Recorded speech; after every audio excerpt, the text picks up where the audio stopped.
Papers now with Erin, who's joining us here on set. She's starting with one of our top stories today, Joe Biden's calls for de-escalation in the Middle East. Yes, that's right, Stuart. It made the front page of the Jerusalem Post this Thursday.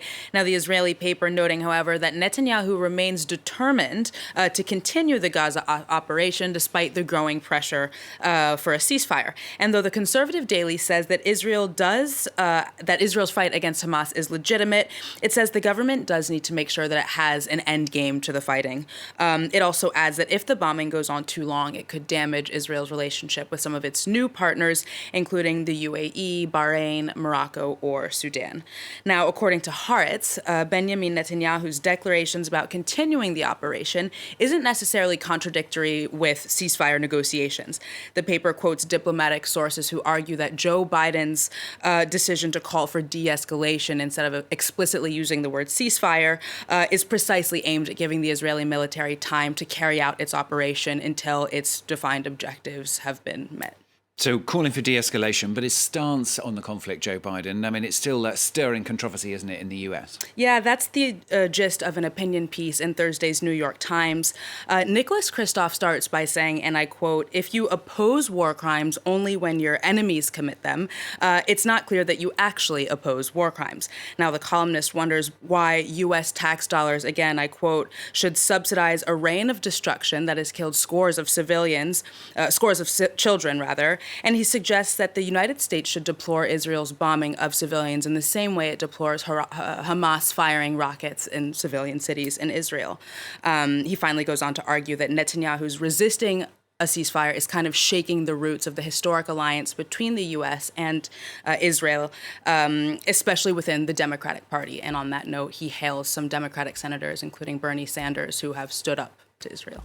Another US story for you now. This is about concern about incentivizing people to get vaccinated and doing it with money, isn't it? Yeah, that's right. It's because 25 of Americans say that they definitely or probably will not be vaccinated. That's according to a poll quoted in the Washington Post. So to combat that, officials in several states are offering people money or other products, incentives to do so. In Ohio, the governor has announced that he will use COVID relief money to fund five $1 million lotteries, so that's $5 million in taxpayer money, or he'll give full-ride scholarships to public universities to students who agree to get vaccinated.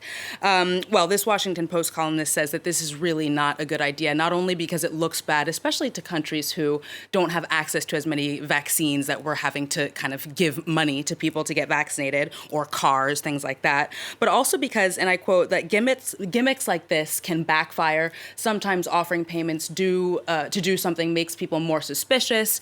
It doesn't do anything to combat, people's skepticism about the vaccine. So his idea is that giving out money to do so does nothing to combat the root problem. He says that if companies are doing things, that's great. Uber and Lyft, he quotes as having offered free rides to people for them to go to their vaccine appointments. And he says that's great, but it's not the job of a government whose primary purpose is to protect people. Yeah, interesting to see if that happens anywhere else. Maybe here in France, you never know. And talking of France, it started its first wave of reopening. Are the papers as excited as people here seem to be, though, Erin? Yes, the cover of Libération suggests so. Today's headline is "After the Rain, the Good Weather." It's actually a play on words and means both after the rain, the good weather, but after the rain, the good times as well.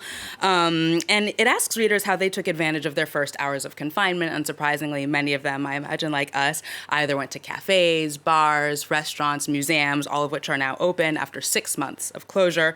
The paper does add, Stuart, that we all kind of have a sword of Damocles hanging over our heads because we don't know what the next couple of months will look like, especially with these variants still circulating, more contagious. And he also says that there's a bit of uncertainty for businesses as well, who will no longer receive their government aid, even though clientele is not necessarily back to what it was prior to the pandemic.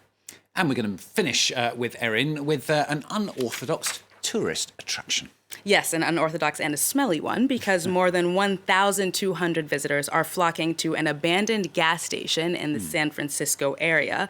Now, that is to see a rare flower, which is named for its foul odor. The so-called corpse flower, its stench has been compared to either rotting flesh or worse than 1,000 pukes. It's a rare sight, though, Stuart. It does take around a decade to bloom, and it dies within just a few hours.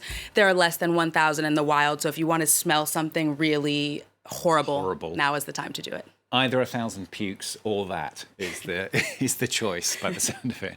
Aaron Agugi with the papers on France 24.